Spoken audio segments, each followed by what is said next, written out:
The sun was a cruel, merciless orb in the Arizona sky, beating down on the cracked earth and the solitary figure stumbling across it.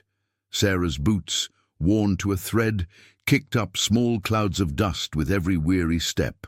For days, the desert had been her only companion, a vast, unforgiving expanse of scrub brush and endless horizon. Her throat was a raw, aching canyon, and her vision was blurring at the edges, the world shimmering in the heat. Clutching the small bundle pressed against her chest, a weight that was both a burden and her only reason for living, she pushed forward. The bundle was Samuel, her son, no more than 6 months old, his tiny, feverish body nestled in the folds of her worn shawl. He whimpered, a small pain sound that tore at her heart more than any pain she felt herself. "Just a little farther, my love," she whispered, the words a dry scrape in her throat. Just a little farther.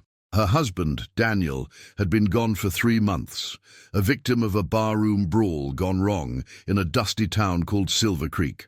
The news had been delivered by a stoic lawman, and with it, the truth she had long suspected.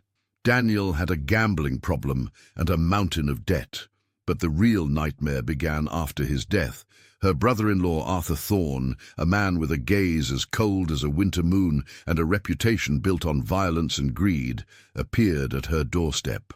He claimed Daniel had stolen from him, a lie to justify his real motive, the small plot of land and the few savings Daniel had left behind, which Arthur believed were his by right. When Sarah refused to surrender her home, the threats turned to violence. One night, a fire started mysteriously near her barn. The message was clear. She couldn't stay. With nothing but the clothes on her back, a few coins, and her baby, she fled under the cover of darkness. Now that flight had brought her here, to the edge of what felt like her own end. Her legs trembled, each muscle screaming in protest. The sun began its slow descent, painting the sky in fiery oranges and purples, but to Sarah it was just a countdown to another night of cold and fear. Her eyes, clouded with exhaustion, scanned the horizon for any sign of life, a shack, a light, anything. Then she saw it, a faint smudge against the setting sun, the shape of a barn. It was a beacon, a promise of shelter and, most importantly, of water. With a final surge of adrenaline, she stumbled towards it. The last 100 yards were a haze of pain and determination. She felt the ground rise to meet her, the world spinning in a vortex of exhaustion. The last thing she remembered was the rough texture of wood against her cheek and the distant, mournful cry of her son. The world went black. The smell of wood smoke and a faint hint of cooked meat was what brought her back. Her head throbbed, and a soft woolen blanket was draped over her. The first sensation was a gentle warmth, and the second, a profound and terrifying emptiness in her arms. Samuel, panic, sharp and cold, shot through her. She sat up abruptly, a wave of dizziness washing over her. "Easy now," a voice rumbled. It was deep, like a canyon echo, and calm. She blinked, her eyes adjusting to the dim light of a small, cluttered cabin. In the corner, hunched over a flickering fire, was a man. He was big, with broad shoulders and a presence that filled the small space. His face, half hidden in shadow, was weathered, etched with lines that spoke of sun and hardship. He wore a simple plaid shirt and suspenders, and his hands, as he tended the fire, were large and calloused. But what truly captured her attention was the sight in his arms. The man, a cowboy, was holding Samuel. He held him with an almost unnatural gentleness, his large hands cradling the tiny body. He had a small wooden spoon, which he carefully dipped into a bowl of what looked like stew, and brought it to Samuel's mouth. The baby, no longer whimpering, was swallowing eagerly. A wave of relief so powerful it brought tears to her eyes washed over Sarah. The man, Caleb McRae, didn't look up from feeding the baby. He seemed completely focused on the task, his movements slow and deliberate. Sarah watched, a knot of gratitude and confusion in her chest. This man, a complete stranger, had found her, brought her inside, and was feeding her child. She was in a world where men were often predators, but this one was an unexpected angel. Finally, he finished, wiping a bit of stew from Samuel's chin with the back of his thumb. He then laid the baby gently in a makeshift bed of blankets near the fire. He turned to face her, and the firelight illuminated his face fully. He had a rugged, handsome face, with a thick beard, and eyes the color of a stormy sky. But they held no malice, only a quiet watchfulness. "You fell by the barn," he said, his voice a low rumble. "You and the little fella were done for. I was lucky I got to you when I did." Sarah swallowed, her voice still a dry rasp. "Thank you. I don't have words." He simply nodded, his gaze unwavering. "Don't need 'em. You hungry?" She nodded, the first genuine smile of relief in days touching her lips. He handed her a bowl of the same stew he had fed Samuel. She ate it greedily, the warmth spreading through her, a lifeline she desperately needed. As she ate, she studied him, a man of profound stillness and surprising kindness. She felt a profound sense of safety in this cabin, a feeling she hadn't experienced since Daniel died. But the past was a shadow she knew would eventually catch up. For now, in this small, warm space, she and Samuel were safe. For now, the world outside could wait. The next morning, the sun rose over a different kind of Arizona. Instead of a merciless enemy, it was a gentle golden light filtering through the small cabin window. Sarah woke to the sound of a crackling fire and the rhythmic, steady breathing of Samuel, still sleeping soundly in his makeshift bed. She sat up, the aches and pains from her journey now a dull memory, replaced by a feeling of profound, fragile hope. Caleb was already outside, the sound of an axe against wood echoing softly through the morning air. Sarah wrapped the blanket around her and cautiously opened the cabin door, stepping out into a yard that was as rugged and unadorned as the man who lived there. The cabin was a simple structure of rough-hewn logs, surrounded by a small fenced-in area and a barn that looked sturdy despite its age. The air was cool and crisp, a welcome change from the stifling heat of the previous days. She saw him then, his back to her, swinging the axe with a powerful, practiced grace. Each swing was a testament to his strength, a silent, efficient motion that split the logs with a satisfying crack. He seemed completely absorbed in his work, a man in perfect harmony with his surroundings. The sun glinted off the sweat on his brow as he worked. There was an aura of solitary purpose about him. She waited until he stopped, wiping his brow with the back of a gloved hand before approaching.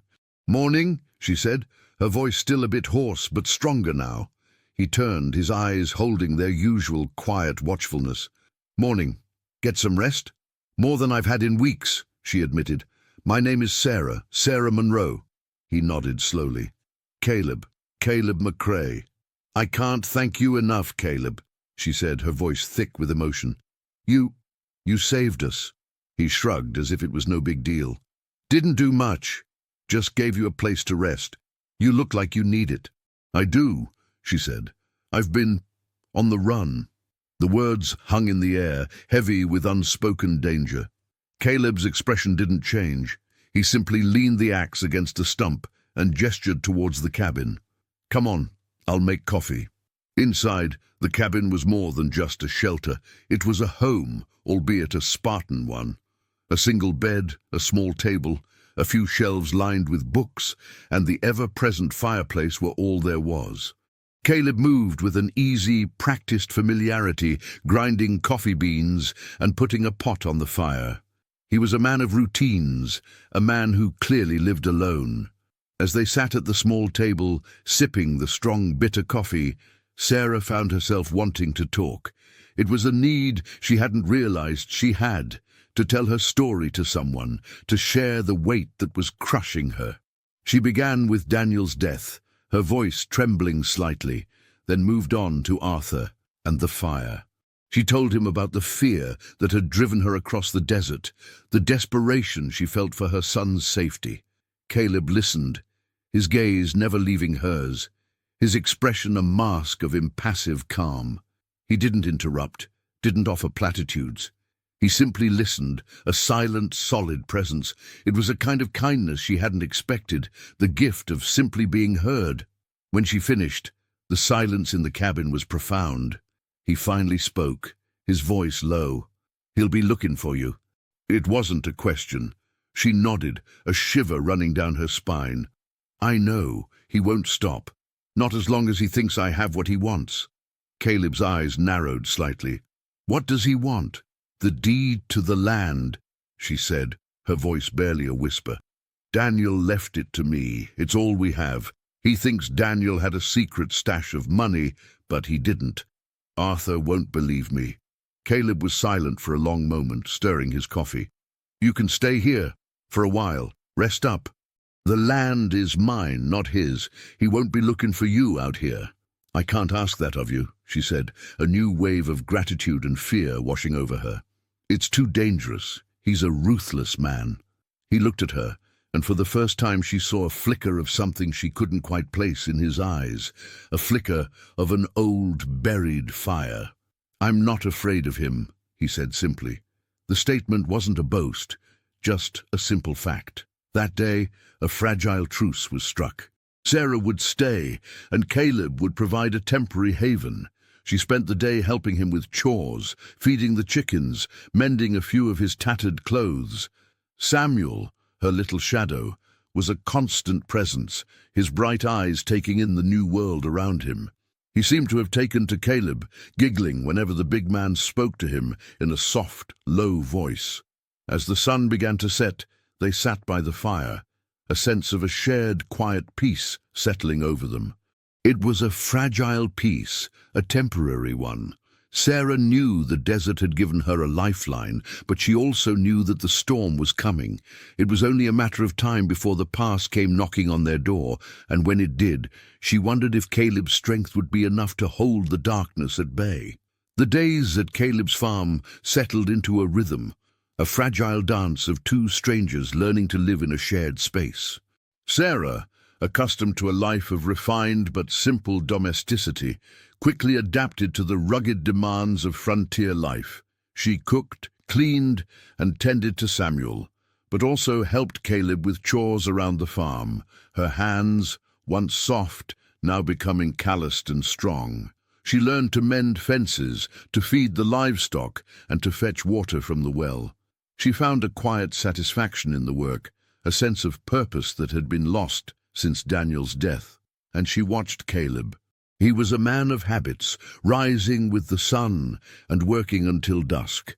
He was a man of few words, his quiet demeanor often filled with a profound silence that spoke volumes.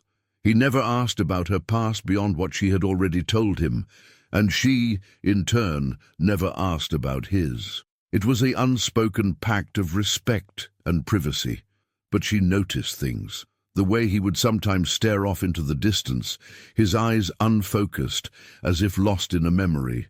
The way a shadow would cross his face when he looked at Samuel.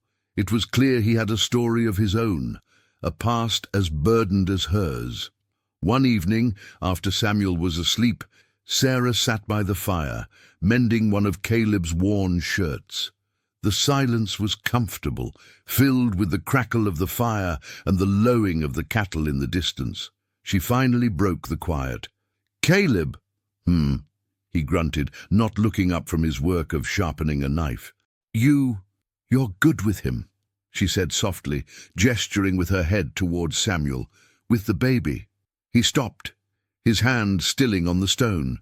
He didn't answer right away. Then he looked at her, and for the first time, his usual guarded expression was gone, replaced by a flicker of raw vulnerability.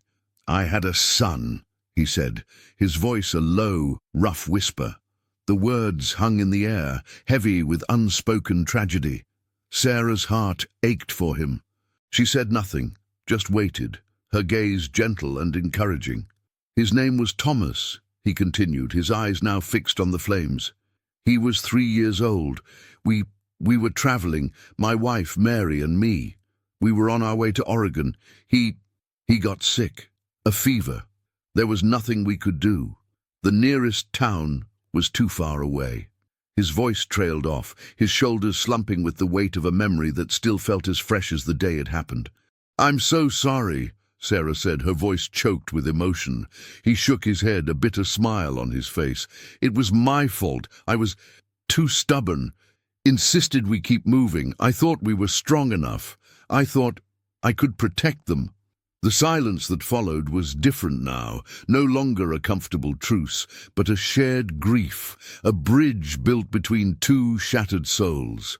Sarah's own sorrow for Daniel's death intertwined with his for Thomas.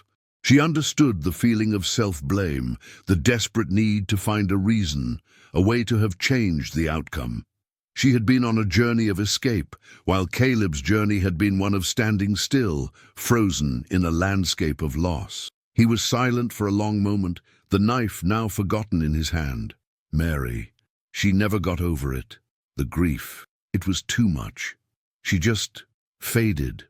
A few months later, I buried her right next to him. A little plot of land out there. He gestured vaguely with his head towards the land beyond the cabin. They're out there. Just the two of them. He finally looked at her, his eyes, still filled with that deep sorrow, now also held a sense of resigned acceptance. "That's why I came here, to be alone, to stop running, and to bury them." Sarah's eyes filled with tears. She didn't know what to say, so she just reached out and placed her hand on his arm, a silent gesture of empathy and solidarity. He flinched at her touch. A small, involuntary reaction, as if he hadn't been touched by another person in years. But then he didn't pull away. He just looked at her hand on his arm for a long moment, a flicker of something like surprise crossing his face. "Thank you for telling me," she finally whispered. He just nodded, and the moment passed, the protective walls he had built around himself sliding back into place. But a door had been opened, a connection forged in shared pain. He had let her into his world, a world of buried ghosts and unspoken grief. Now she understood his silence, his quiet strength, and his surprising kindness. He wasn't just a recluse. He was a man who had lost everything, a man who had chosen to bury his heart in the desert. And yet here he was, feeding her baby and building a fire for a stranger. It was a testament to a decency so profound it had survived the very worst life had to offer. The peace was an illusion, a beautiful, fragile soap bubble that was destined to burst. Sarah knew it. She saw it in the way Caleb would scan the horizon with a practiced, wary eye, in the way he would instinctively reach for his rifle whenever a sound broke the stillness. He was a man prepared for a fight, a man who had spent his life on the edge of danger. But even his vigilance couldn't stop the inevitable. The first sign was a rider on the horizon. A single, solitary figure, a faint smudge of black against the endless sky. Sarah saw him first, her heart leaping into her throat. She was hanging laundry on a line strung between two trees when she noticed him. The rider was still too far away to make out any details, but his presence alone was enough to send a chill down her spine. She dropped the basket of clothes and ran towards the barn where Caleb was mending a saddle. "Caleb!" she called out, her voice a sharp whisper of panic. "Someone's coming." He stopped his work, his hands still on the leather straps. He followed her gaze to the horizon. His eyes, sharper and more practiced than hers, narrowed. "One rider," he said, his voice a low rumble. "Doesn't look like trouble. Probably just a drifter." But Sarah's intuition, honed by weeks of fear, told her otherwise. "I don't think so. There's something wrong about him." Caleb didn't argue. He just finished his work and placed the saddle on a hook.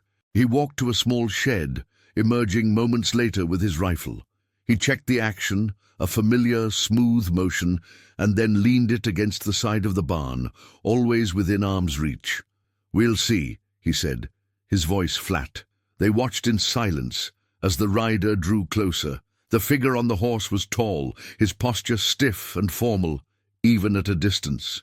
As he came closer, Sarah's blood ran cold. The rider wore a long, dark coat, a color that stood out starkly against the desert landscape. It was a coat she recognized, one Arthur Thorne had a particular fondness for. He had a hat pulled low over his eyes, but she would know that silhouette anywhere. The rider was not Arthur himself, but a man named Red, a lanky, sharp-featured man who served as Arthur's right hand. Red was known for his cruelty, a man who took pleasure in others' fear. He reined in his horse a few yards from the cabin, his gaze sweeping over the property, taking in the small farm, the cabin, the woman, and the large cowboy standing beside her. A smirk, slow and cruel, spread across his thin lips. "Well, well," he said, his voice a nasal drawl. "Look what we have here. A lady and her little protector." His eyes lingered on Sarah, a flash of malicious pleasure in them. Caleb stepped forward, his body a solid wall between Red and Sarah. "You're on my land," he said, his voice low and dangerous. "State your business and move on." Red laughed, a dry, rattling sound. "Just looking for a friend. Seen a woman and a baby pass through here? The woman has brown hair, a real scared look in her eyes." "Don't know anything about that," Caleb said, his hand now resting on the stock of his rifle. Red's eyes flickered down to Caleb's hand, then back up to his face. He saw the quiet steel in the cowboy's eyes, the lack of fear. He was used to people cowering before him, but this man was different. "Listen here, fella," he said, his voice losing its mocking tone and hardening into a threat. "I'm on a job for Arthur Thorne. He wants his property back. We heard the woman headed this way." Sarah stepped out from behind Caleb, her hands clenching at her sides. "I have no property of his. Daniel left everything to me. He has no claim." Red's smirk returned. "That's not what he says. And what Arthur wants, Arthur usually gets. We'll be back, and when we are, it won't be so friendly." He looked at Caleb, a silent challenge in his eyes. "Hope you're ready, cowboy. You just picked a side." With a final, chilling stare at Sarah, he turned his horse and rode away, the sound of the hooves a dying whisper in the wind. The silence that followed was heavy, laden with the weight of the threat. Sarah felt a tremor run through her body.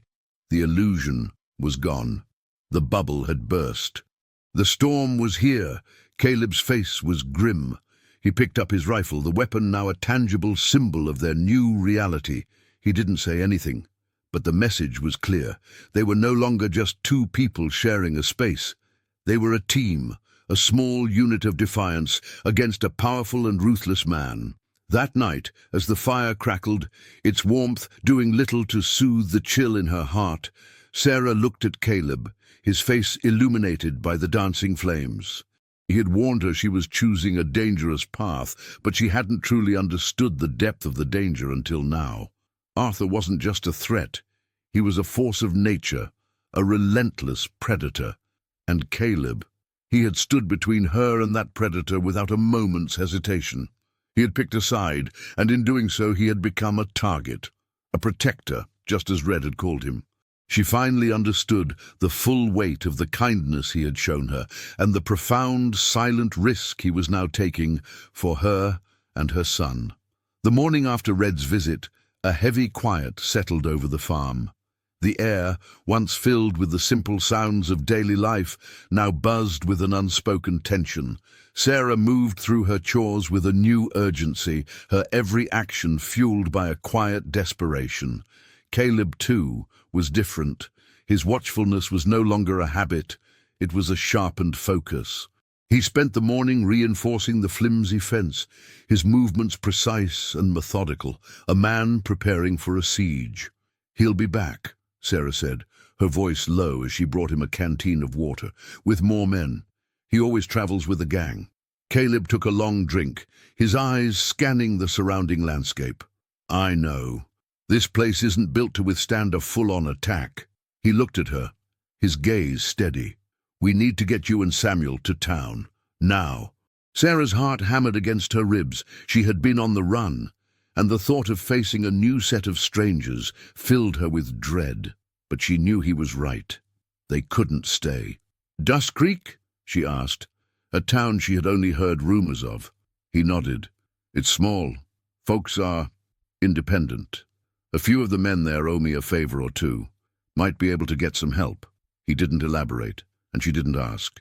She simply went inside, packed their few belongings into a small satchel, and prepared Samuel for the journey. It was a short ride, a few hours at most, but to Sarah it felt like a leap into the unknown. They rode on Caleb's 2 horses, Sarah and Samuel on one, with Caleb leading the way on the other. The journey was a silent one, each of them lost in their own thoughts. Sarah was worried about what awaited them in Dust Creek. Would they be welcomed? Or would the townsfolk see them as trouble, a problem they didn't want? Dust Creek was little more than a dusty street with a saloon, a general store, a blacksmith, and a few scattered homes. It was the kind of town that seemed to have been forgotten by time, a place where people came to disappear. They rode up to the saloon, the only building with any sign of life. A few men were sitting on the porch, their chairs tilted back against the wall, their hats pulled low over their eyes. They watched Caleb and Sarah approach, their faces impassive. Caleb dismounted and helped Sarah down. He handed her the reins and strode purposefully towards the saloon's swinging doors. A tall, grey-haired man with a thick greying moustache and a kind face emerged from the doorway. He was the owner of the saloon, a man named Silas. "Caleb McCrae," Silas said, a look of surprise and a hint of a smile on his face. "Haven't seen you in, a year?" "Silas," Caleb said, his voice flat. He didn't waste time with pleasantries. "I need a favor. This is Sarah and her son Samuel. They're in trouble. A man named Arthur Thorne is after them. He sent a rider out to my place yesterday. He'll be back." Silas's face hardened. He was a man who knew the sound of a serious threat. "Thorne, the one with the reputation?" Caleb nodded. "He thinks Sarah has something of his. She doesn't. He just wants her land. He's not a man who takes no for an answer." Silas's eyes flickered to Sarah, who stood a few feet away, clutching Samuel. He saw the fear in her eyes, the exhaustion. He then looked back at Caleb, and a silent conversation passed between them. A history of shared experiences, a bond of trust forged in a past that Sarah didn't know. "How many men?" Silas asked, his voice low. "He usually travels with a half-dozen," Caleb said. "Maybe more." Silas sighed, a long, weary sound. He looked out at the street, then back at Caleb. "All right. Come on inside. We'll talk. I'll send a boy to fetch the others." Caleb and Sarah followed him inside the dark, cool saloon. It was a welcome relief from the relentless sun. The interior was simple, with a long bar, a few tables, and the smell of stale beer and sawdust. Silas went behind the bar, pulling out a bottle of whiskey and 2 glasses. "Take a seat, ma'am," he said to Sarah. "We'll sort this out." As Sarah sat down, feeling a strange mix of relief and anxiety, a young boy with a mischievous face burst through the saloon doors. "Silas, Mr. Thorne's rider just rode through town. He asked about a woman and a baby." The words hung in the air, a final confirmation of their worst fears. The race was on. The town of Dust Creek, a place of quiet anonymity, was now a potential battleground. Sarah looked at Caleb, and for a moment she saw the full weight of the choice he had made. He had not only offered her a temporary sanctuary, he had chosen to draw a line in the sand, a line that now involved an entire town. She felt a profound sense of guilt, but also a deep gratitude. He hadn't just saved her from the desert, he was now risking his life and the lives of others to protect her. And for the first time in a long time she felt a sense of belonging, a sense of being part of something bigger than herself, a fight for justice in a world that often forgot it. News travels fast in a small town. The boy's announcement, shouted from the saloon porch, spread like a wildfire through Dust Creek. Within an hour, the saloon was no longer a place of quiet solitude, but a gathering of the town's most prominent and most dangerous men. First to arrive was Sheriff Brody, a stout, balding man with a weary face and a reputation for being slow to anger but quick with a gun. He was followed by Jed, the blacksmith, a man of immense strength and quiet resolve. Then came the local doctor, a young man named Dr. Evans, who had recently set up practice in the town, and finally a few grizzled cowboys from nearby ranches, men who had known Caleb for years and respected his quiet strength. The group gathered around a large, scarred table, their faces grim in the flickering lamplight. Sarah sat to the side, Samuel sleeping peacefully in her arms, feeling a strange mixture of awe and fear. These were not heroes in the grand sense, but ordinary men, brought together by an extraordinary circumstance.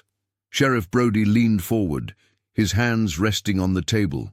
"All right, Caleb, tell us everything. Thorne's not a man to mess with. We need to be smart about this."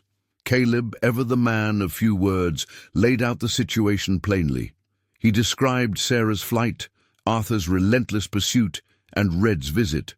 He explained that Thorne believed Sarah had money, but that it was a lie, a pretense to steal her land.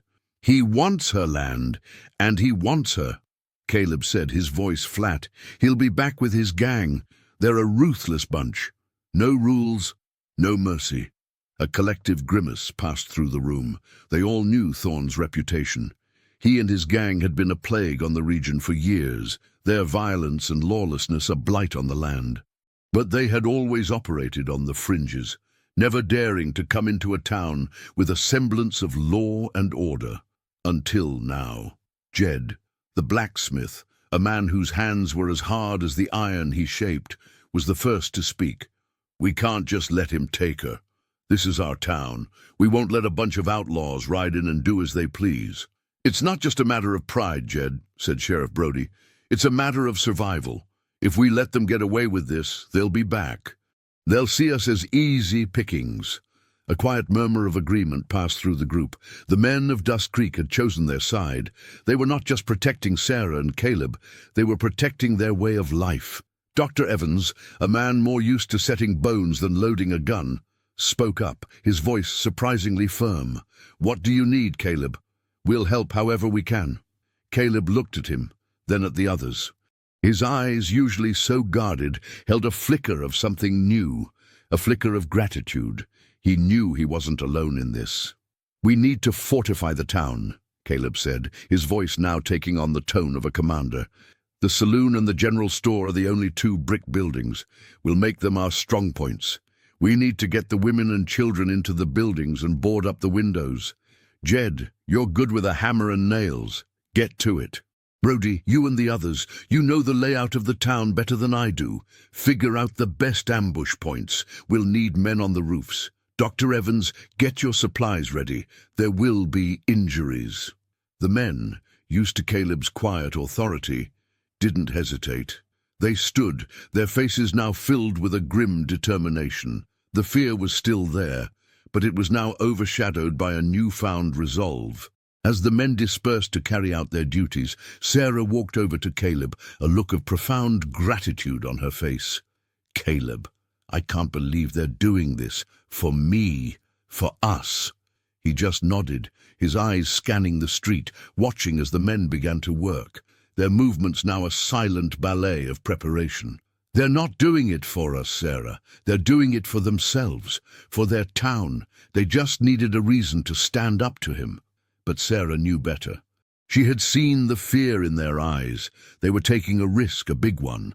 They were putting their lives on the line for a stranger and a man who had chosen to live a life of solitude. Caleb's quiet strength had inspired them. His quiet decency had rallied them. She was no longer just a woman on the run, but a symbol, a catalyst for a town to find its own courage. The fight was coming, and she was no longer alone in it. She was a part of a community that was prepared to risk everything for what was right. The next 2 days were a blur of frantic, purposeful activity. Dust Creek, once a sleepy, quiet town, was transformed into a fortified stronghold. The rhythmic hammering of nails, the creaking of wood, and the low, urgent voices of the townspeople replaced the usual stillness. Jed, the blacksmith, was a force of nature. He worked tirelessly, his immense strength put to use boarding up the windows of the saloon and the general store, the two designated safe houses. He was a man of action, and he found a quiet satisfaction in the work, a sense of control in a situation that felt terrifyingly out of control. Sheriff Brody and the other men who were usually content to sit on their porches and watch the world go by, now moved with a purpose. They organized a system of watchmen, men who would stand guard on the roofs of the buildings, their rifles at the ready, their eyes scanning the horizon for any sign of trouble. They dug shallow trenches at the edges of the town, creating a first line of defense. The women and children, their fear masked by a grim determination, moved their belongings into the strongholds, their faces a mix of fear and resolve. Caleb was the silent commander of it all. He didn't shout orders or puff out his chest. He simply moved from group to group, offering quiet advice, his calm demeanor a source of strength for the others. He was a man who had seen this kind of conflict before, and his knowledge was invaluable. He showed the men how to brace the doors, how to create clear lines of sight, how to reload their rifles quickly. Sarah, too, played her part. She helped the women organize the supplies in the saloon, her hands now no longer a stranger to hard work. She worked alongside them, sharing stories, sharing fears. She learned their names, learned about their families, and in doing so, she became one of them. The townspeople who had first seen her as a burden now saw her as a part of their community, a person they were fighting for. On the third day, a heavy silence descended upon the town. The work was done. The fortifications were in place. All they could do now was wait. The air was thick with a palpable tension, the kind of silence that precedes a storm. The men sat in small groups, cleaning their rifles, their faces grim. The women huddled together, their children at their sides, their eyes darting towards the doors, towards the unseen threat. In the midst of it all, a small moment of quiet humanity occurred. Sarah was sitting with Samuel, who was now a vibrant, smiling baby, his fever a distant memory. He was playing with a small wooden horse that one of the men had carved for him. Caleb came and sat beside her, his rifle resting on his knees. "Looks like they're ready," he said, his voice low. "They are," she said, her voice filled with emotion. "I can't believe it. They're putting their lives on the line for us." He shook his head, a small smile on his face. "I told you. It's for them too. This isn't about you, Sarah. It's about a town that's tired of being pushed around." She looked at him, her heart filled with a profound sense of gratitude. "It's about you too, Caleb. You gave them a reason to stand. You gave them a reason to fight." He didn't respond. He simply looked at the boy, who was now laughing as he made the wooden horse gallop across the floor. A flicker of something crossed Caleb's face, a mixture of pain and a profound, quiet longing. Sarah knew he was thinking of Thomas. She reached out and placed her hand on his, a silent gesture of support. He didn't pull away. This time he even turned his hand over and gently squeezed hers, a silent acknowledgement of their shared bond, their shared sorrow and their shared hope. The waiting was the hardest part. The sun began its slow descent, painting the sky in fiery colors. The air grew cool, and the desert wind began to whisper through the empty streets. It was a whisper of a promise of a confrontation, of violence, of a fight for survival. The storm was coming, and Dust Creek, a town that had been content to be forgotten, was now ready to meet it head-on. They had chosen to stand, to fight, and to risk everything for a woman and a baby they barely knew. All because one man, a quiet cowboy with a tragic past, had chosen to protect them. The first sign of their arrival was a cloud of dust on the horizon, a rolling, churning mass that billowed against the setting sun. The watchman on the roof of the saloon shouted the warning, his voice a strained cry in the stillness. The sound was a jolt, a final, terrifying end to the long hours of waiting. "Here they come," Caleb said, his voice a low rumble. He stood beside Sarah, his hand resting on the stock of his rifle. Sarah clutched Samuel tightly, her heart a frantic drum against her ribs. She looked at the faces of the women and children huddled around her. They were all terrified, their eyes wide with fear, but they were also resolved. They had chosen to stay, to fight for their home, for their way of life. The dust cloud drew closer, and soon the figures on horseback became clear. There were a half-dozen of them, a brutal, ragged group of men. At their head, riding a massive black stallion, was Arthur Thorne. He was a large man, with a thick beard and eyes that held the cold, calculating look of a predator. He was a man used to getting his way, a man who saw no value in human life, and Sarah knew, with a bone-deep certainty, that his anger was not just about the deed to her land. It was about her defiance. He had been a bully his whole life, and a woman daring to stand up to him was an affront he could not tolerate. Arthur rode to the center of the town, reining in his horse with a theatrical flourish. His men fanned out behind him, their faces a collection of hard, cruel masks. The silence in the town was now absolute, a heavy, suffocating blanket. "Caleb McCrae!" Arthur's voice boomed, a harsh, grating sound that seemed to tear at the air. "I know you're in there. I want the woman and the boy. You give them to me now, and I'll leave this town in one piece. You don't, and I'll burn it to the ground." Caleb emerged from behind the saloon doors, his rifle held loosely in his hands. He was a solitary figure against the dark backdrop of the building, a defiant silhouette against the fiery sky. "She's not here, Thorne," Caleb said, his voice flat and calm. "You have no business here. Turn around and ride away. I won't tell you again." Arthur laughed, a short, bitter sound. "Don't lie to me, Cowboy. I know she's in there. That fool Red saw you. You think you can protect a woman from me? A man who couldn't even protect his own family?" The words hit Caleb like a physical blow. His face, usually a mask of stoic calm, was a mask of raw pain. Sarah, watching from inside, felt her heart lurch. He had found a way to use Caleb's deepest, most painful wound against him. "That's ancient history, Thorne," Caleb said, his voice now a low growl. "This is about today. This is about a woman you want to hurt, and a boy you want to see orphaned. This is about a town that won't let you do it." Arthur's eyes narrowed, a look of pure hatred on his face. He had expected a cowering woman, a cowering town. He had not expected defiance, and he had certainly not expected Caleb McCrae to be the one to lead it. "You've chosen your side, Cowboy," Arthur said, his voice now a cold, menacing whisper, "and you've chosen poorly." He raised his hand, a silent signal.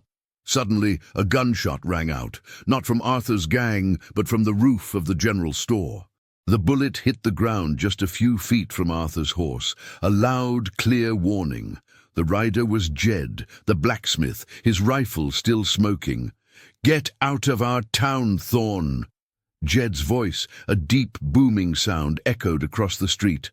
Arthur's face, which had been contorted with rage, now twisted into a vicious smirk. He had expected a fight, and a fight he would get. He drew his pistol, a long, black Colt, and aimed it at the roof. But before he could fire, another shot rang out, this time from the roof of the saloon. The bullet grazed his arm, a thin red line appearing on his sleeve. The shots were not meant to kill, but to warn. They were a show of strength, a declaration that the town was not afraid. Arthur looked around, his eyes filled with a new dark light. He saw the figures on the roofs, the men in the trenches. He saw a town united, a town ready to die to protect one of its own. "All right, boys," Arthur shouted, his voice now a venomous roar. "Looks like we're going to have to make 'em pay for their insolence. Get in there and get them. Don't leave a single one alive."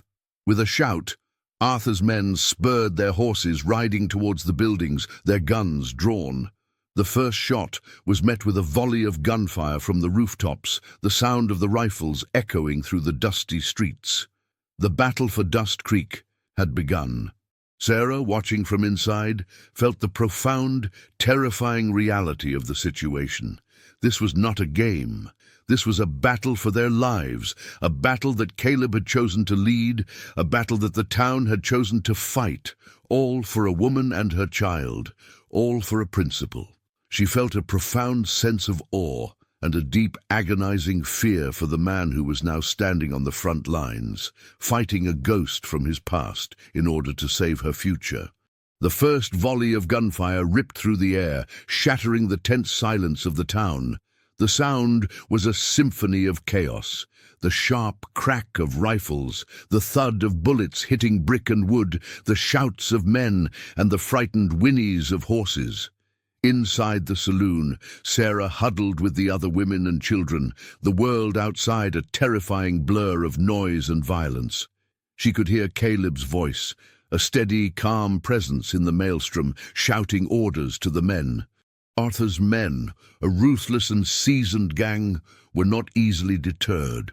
They dismounted and took cover behind the meager structures of the town, returning fire with a viciousness born of long experience. They were outnumbered, but their ferocity was a force to be reckoned with. Sheriff Brody and the other men, while not professional fighters, were brave. They had the advantage of knowing their town, and they used it to their full effect. Jed, the blacksmith, a man of immense size and strength, was a bulwark on the roof, his rifle a silent, deadly instrument. Dr. Evans, a man whose hands were meant to heal, was now tending to the wounded, a grim and determined look on his face as he patched up a man with a bullet wound to the shoulder. Caleb was everywhere, a phantom in the dust and smoke. He moved with a quiet, deadly efficiency, his rifle an extension of his will. He was a man who had been shaped by violence, and he now used that terrible knowledge to protect the innocent. He took out one of Thorne's men with a single clean shot, then another, his aim flawless. The battle raged for what felt like an eternity. The sun, which had been a fiery ball in the sky, now dipped below the horizon, plunging the town into a murky twilight. The darkness made the fight more brutal, more desperate. Sarah, peeking through a crack in the boarded-up window, saw a man from the town, a quiet rancher she had just met, fall to the ground, a dark stain spreading across his shirt. Her heart sank. Lives were being lost for her son. Then she saw Caleb. He was engaged in a brutal hand-to-hand struggle with one of Thorne's men, a large, burly brute. They were a tangle of fists and feet, a furious, desperate dance in the middle of the street. Caleb, a man who preferred to be alone, was now fighting with a ferocity she had never seen before. He was not just fighting for a town, he was fighting a personal war. This was not just about Arthur Thorne. It was about his own past, about the ghosts of a wife and a son he had failed to protect. He would not fail again. He took a hard blow to the jaw, his head snapping back, but he didn't fall. He rallied, his own fist connecting with the man's face with a sickening crunch. The man went down, and Caleb, his face bruised and bloody, didn't hesitate. He was a force of nature, a man possessed by a single-minded purpose. The fight finally reached a climax. Arthur Thorne, his own arm bleeding from Jed's warning shot, grew desperate. He saw his men falling one by one. The town was not a pushover. They were fighting back, and they were winning. He saw Caleb, a lone figure in the middle of the street, and a wild, murderous rage consumed him. This was not just a battle for a woman. This was a battle of wills. Arthur spurred his horse, riding straight towards Caleb, his gun now aimed at the heart of the town's resistance. "You'll die, McCrae," he screamed, his voice a raw shriek of hatred. "You'll die for what you've done." Caleb, his own face a mask of grim determination, raised his rifle. It was a moment that seemed to stretch into an eternity. Two men, two forces, one fueled by greed and hate, the other by a quiet, determined will to protect. The shot rang out. It was not Caleb's. It was from the roof of the general store. The bullet, fired by Jed, hit Arthur's horse in the neck. The animal screamed, a terrible, high-pitched cry, and went down, collapsing in a heap of blood and bone, pinning Arthur beneath it. The sound of the horse's death shriek was the end of the battle. Arthur's remaining men, seeing their leader trapped, lost their nerve. They turned and fled, disappearing into the darkness of the desert, their courage broken. The silence that followed was a relief so profound it was almost deafening. The battle was over. Dust Creek had won. The men, their faces streaked with dirt and blood, emerged from their hiding places, their eyes filled with a weary, triumphant light. They had done it. They had stood up to a bully and won. Sarah, her heart still pounding, stumbled out of the saloon. She saw Caleb, his face bruised, his clothes torn, standing in the middle of the street. She ran to him, throwing her arms around him. He flinched at her touch, a small, involuntary movement, but then he wrapped his arms around her, a slow, gentle embrace. "It's over," she whispered, her voice choked with tears. He didn't say anything. He just held her, a silent, strong presence in the chaos. He had fought a battle he had never asked for, a battle that had forced him to face his past. And in doing so, he had found something he had lost, a sense of purpose, a sense of belonging. He had a family now, a community that had fought for him, a woman and a baby who had given him a reason to live, a reason to fight. The battle for Dust Creek had been won, but the true journey, the journey of healing, was just beginning. The silence after the battle was a living thing, a profound absence of noise that felt heavier than the gun smoke still hanging in the air. The moon, now high in the sky, cast long, eerie shadows across the deserted street. The bodies of Arthur's men lay where they had fallen, their guns glinting in the pale light. The townspeople, their initial triumph giving way to a weary sorrow, were now moving through the streets, checking on each other, their faces a mixture of relief and grief. Sarah stood with Caleb, her hand still in his, a silent testament to their shared ordeal. The town, once just a collection of strangers, now felt like a family, forged in the crucible of a shared fight. She watched as Sheriff Brody, his face streaked with grime and blood, walked from body to body, confirming the grim reality of the confrontation. "We did it," Jed said, his voice a hoarse whisper. He was leaning against a lamppost, a gash on his forehead bleeding slowly. "We actually did it." A wave of quiet murmurs passed through the townspeople. They had stood their ground against a force of pure malice and had emerged victorious. But the cost was not insignificant.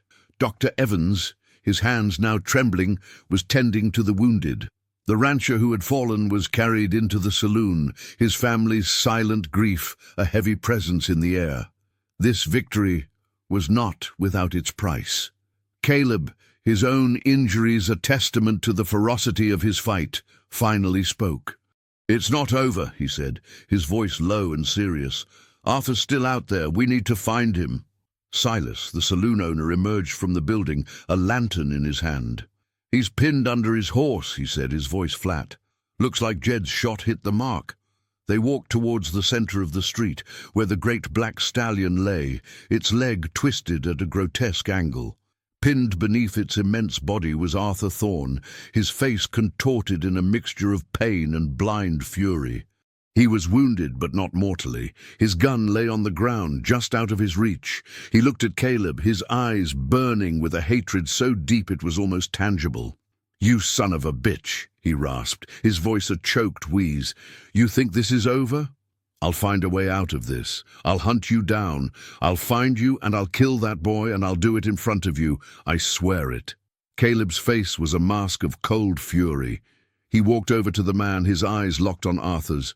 "You'll do nothing," he said, his voice a low, dangerous growl. "You're done, Thorne. You're done hurting people. You're done running."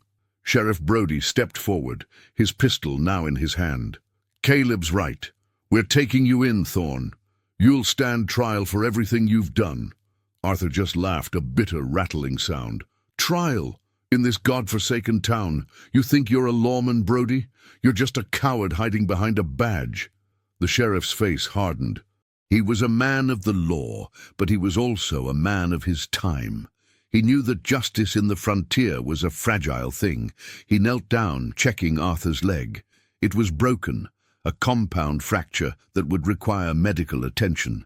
He then looked at Dr. Evans, a silent question in his eyes. Dr. Evans, his face grim, nodded.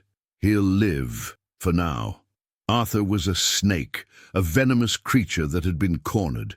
He would not go quietly. But for now he was a prisoner, his power broken. The townspeople, a mix of relief and grim satisfaction on their faces, began to drag the bodies of the outlaws to a waiting wagon. This was not a moment for celebration, but for somber reflection. They had won, but they had also been changed by the experience. That night, as the fire crackled in the hearth of the saloon, the townspeople of Dust Creek gathered, a community now bound by shared experience. They shared food and drink, their voices low and their faces tired. There was a sense of camaraderie, a profound and simple understanding that they had looked into the abyss and had found the strength to pull back. Sarah and Caleb sat together, their hands still intertwined. Samuel, oblivious to the battle that had raged outside, slept soundly on a blanket on the floor. Sarah looked at Caleb, his face bruised and his eyes weary. She knew the fight was not just physical for him. He had faced his demons, and he had won. For the first time, she saw not just a rugged cowboy, but a man of profound courage, a man who had chosen to step out of his solitude and fight for a cause he believed in.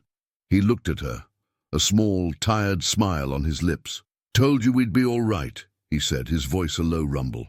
"You did more than that," she said, her voice thick with emotion. "You showed them what a real man is.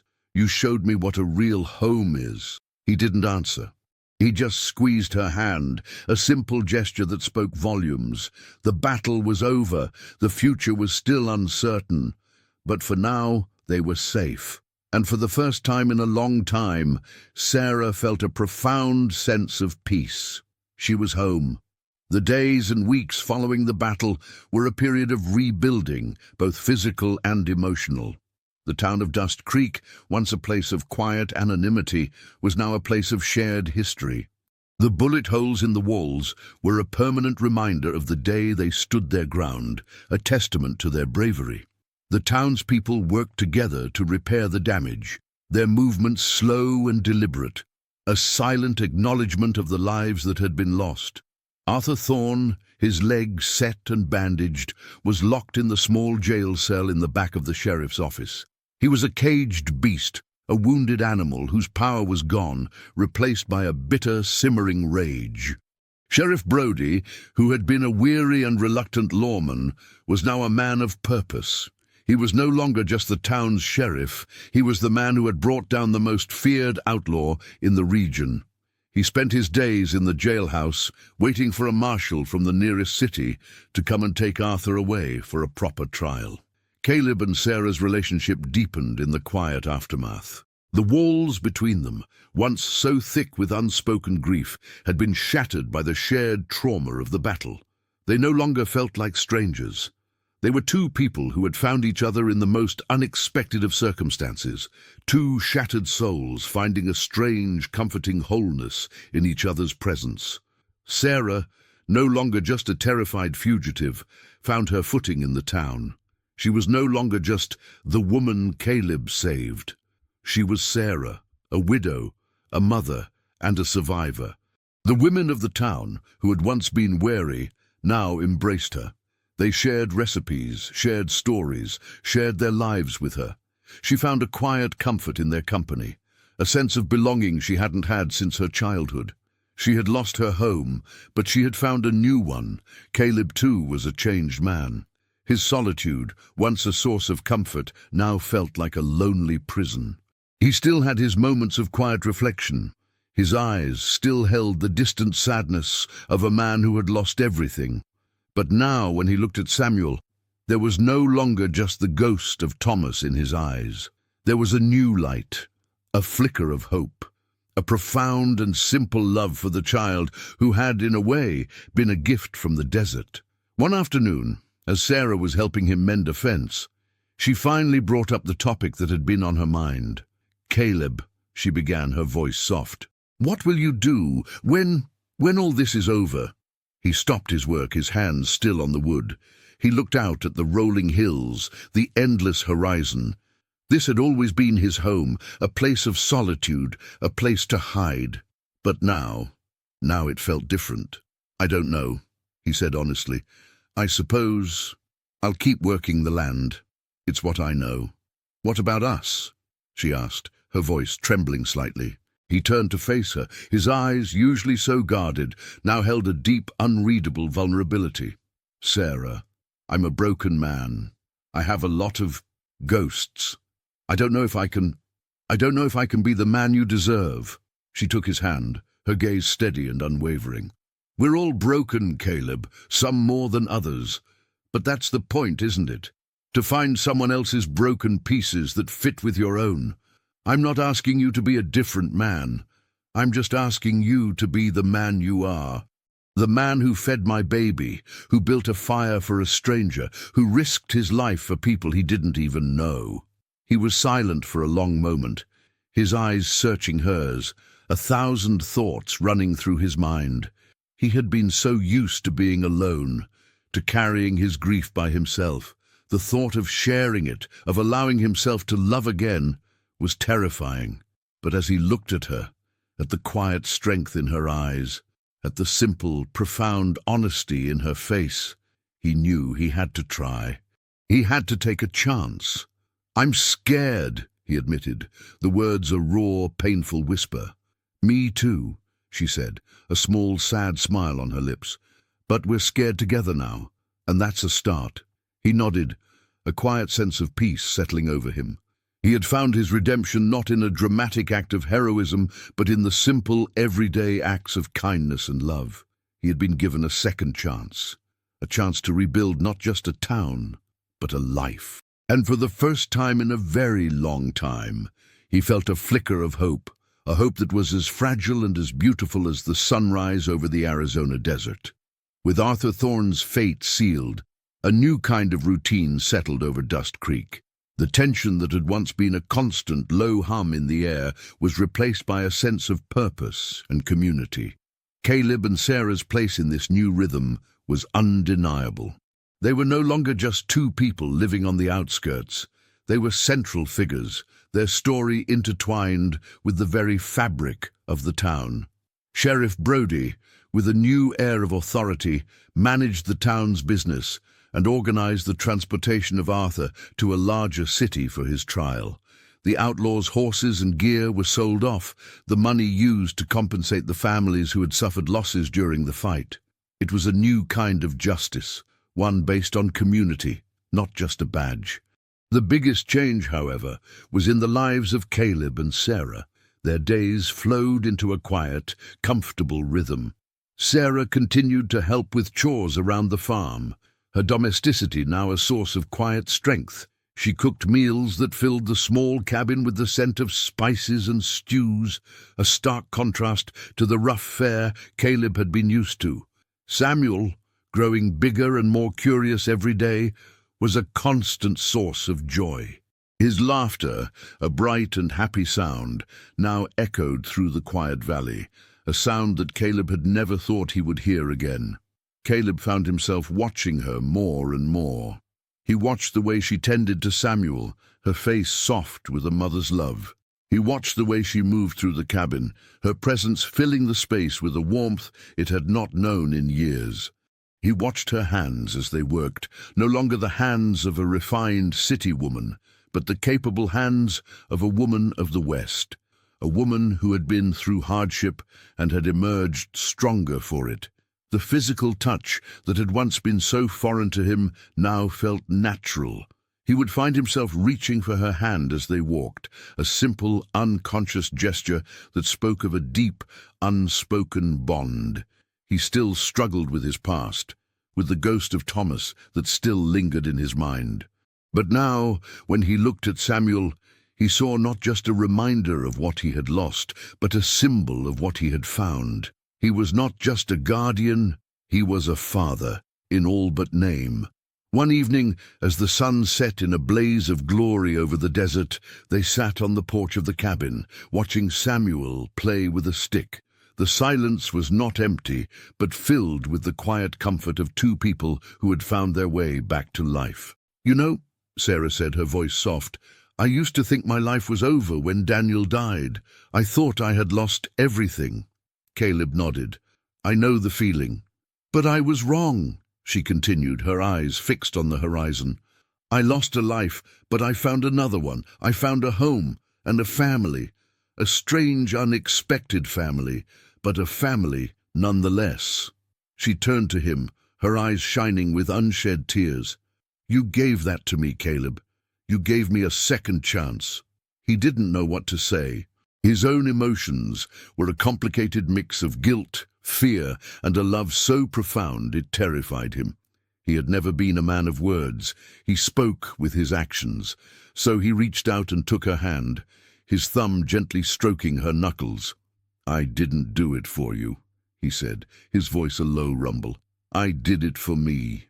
She smiled, a sad but understanding smile. I know. He finally looked at her, his stormy grey eyes filled with a raw, honest emotion.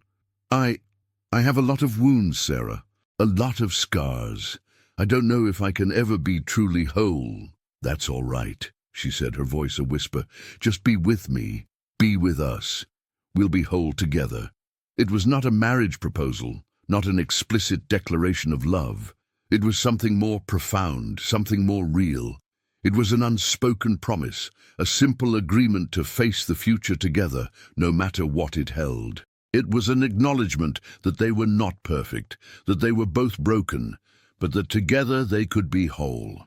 And in the quiet silence of the Arizona sunset, two people who had been running from their pasts finally stopped, and in doing so, they found a future they had never thought possible.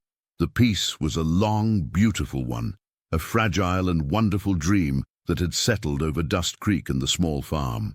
But the peace was not absolute. There was still a ghost lingering in the shadows, a ghost that had been wounded but not yet laid to rest. It had been 6 months since the battle. The town was thriving, and the relationship between Caleb and Sarah had blossomed into a quiet, profound love. They had never spoken the words, I love you, but the sentiment was in every shared glance, every gentle touch, every small domestic moment. They were a family, a unit, and the town saw them as such. Then the news arrived. A lone rider, a grim-faced lawman from the city, rode into town with a somber look on his face. Sheriff Brody met him at the saloon, his face a mask of weary anticipation. The marshal was a man of few words, and his message was simple. Arthur Thorne. He escaped. On his way to trial, the wagon was ambushed. His gang, the ones who had fled, they freed him. We have a lead that he's headed this way. He's been talking about unfinished business with a cowboy named McCrae. The words were a bucket of ice water on the town's newfound peace. The ghost had returned. Sarah, who was in the general store, overheard the conversation. Her heart, which had just begun to heal, felt a sharp, cold jab of fear. She had believed they were safe, that the fight was over, but Arthur Thorne, a man fueled by hatred and a thirst for revenge, was not one to be easily defeated. She ran to the farm, her breath coming in ragged gasps. She found Caleb in the barn, his hands busy with a new project, a small wooden cradle he was building for Samuel. The sight of it, a symbol of their future, broke her heart. "Caleb!" she cried, her voice strained with fear. "He's back! Arthur, he escaped! He's coming for you!" Caleb froze, his hands stilling on the wood. He slowly stood up, his face a mask of grim resolve. He had known this was a possibility. He had never fully believed Arthur was gone for good. A man like that, a man so consumed by hate, would not go down without a final desperate fight. He didn't say anything. He just went to his rifle, the one that had been his constant companion, and checked the chamber. The familiar, smooth motion was a comfort, a grim acceptance of the inevitable. "We have to leave," Sarah pleaded, her voice thick with panic. "We have to go. We can't stay here." He shook his head slowly. "No, I'm not running anymore, Sarah. I ran from my ghosts once, and it cost me everything. I'm not doing it again. This is my home. This is our home, and I'll stand and fight for it." She knew he was right. Running would only delay the inevitable. Thorne would find them. This had to end. The battle for Dust Creek had been about the town's courage. This final confrontation would be about Caleb's. It would be about him facing his past, his grief, and his sense of failure, and laying them to rest once and for all. That night, as the moon rose over the valley, Caleb and Sarah sat on the porch, their hands intertwined. The peace was gone, replaced by a grim, tense silence. This was not a battle they could share with the town. This was personal. This was a final, desperate showdown between two men. A showdown that had been simmering since the day Caleb found Sarah by the barn. "I'm scared," Sarah whispered, her voice barely audible. "I know," he said, his voice a low rumble. "But we'll be all right. We have to be. For Samuel."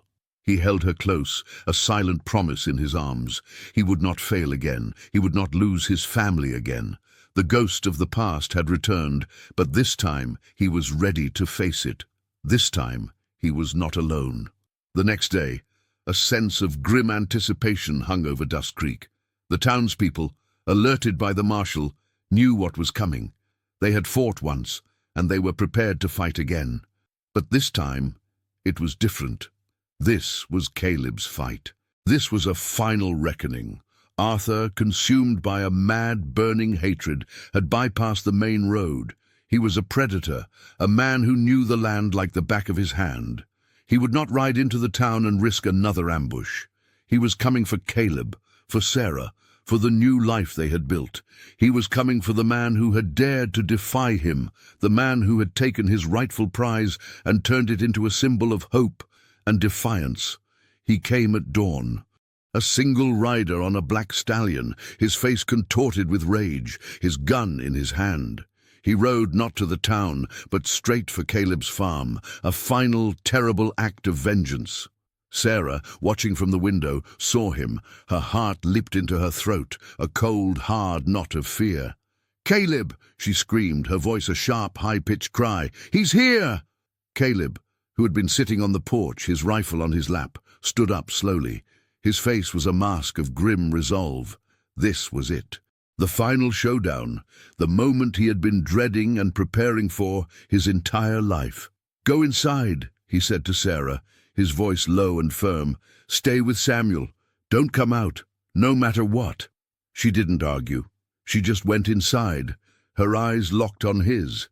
She knew this was a battle he had to fight alone, a final test of his courage. Caleb walked out into the middle of the yard, his rifle held loosely in his hands.